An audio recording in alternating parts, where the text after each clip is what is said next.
ప్రముఖ తమిళ star hero Ajit గురించి ప్రత్యేకమైన పరిచయం అవసరమే లేదు. కొన్ని కోట్ల మంది ఫ్యాన్స్ ఉన్నారు ఆయనకు. సినిమాల్లో ఇంత సాధించినా ఆయనకి రేసింగ్ అంటే మాత్రం వేరే లెవెల్ పిచ్చి. దీనికోసం సినిమాల్ని కూడా లైట్ తీసుకున్నారంటే మామూలు విషయం కాదనే చెప్పాలి. అయితే ఇప్పుడు ఈ రేసింగ్ పిచ్చే ఆయన కొంప ముంచింది.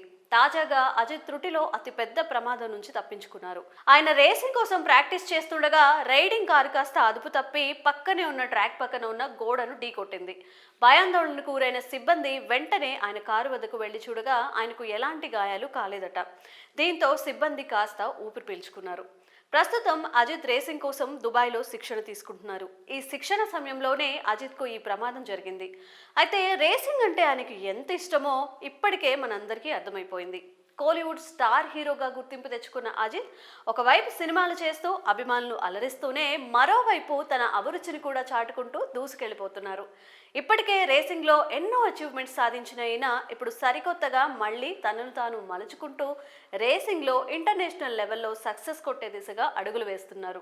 ఎంఆర్ఎఫ్ రేసింగ్ సిరీస్ 2010లో పాల్గొన్న ఈయన ముంబై, చెన్నై, ఢిల్లీ వంటి ప్రదేశాలలో ఇండియా చుట్టూ ఉన్న సర్క్యూట్లలో పోటీ పడ్డారు. అంతేకాదు అంతర్జాతీయ మైదానంలో ఫార్ములా ఛాంపియన్షిప్ రేస్లో కూడా పాల్గొన్న ఈయన అతి కొద్ది మంది భారతీయుల్లో ఒకరిగా నిలిచారు.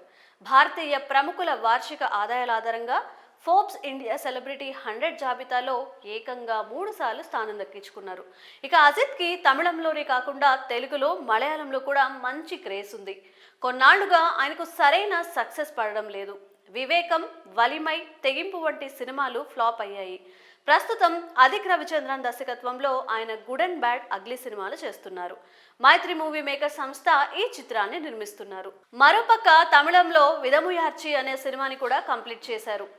ఏమీ కాలేదు కాబట్టి ఫ్యాన్స్ కూడా కాస్త ఊపిరి పీల్చుకున్నారు. మరి అజిత్ చేసిన మూవీస్లో మీకు ఏ మూవీ బాగా అనిపించిందో కామెంట్స్ చేసేయండి.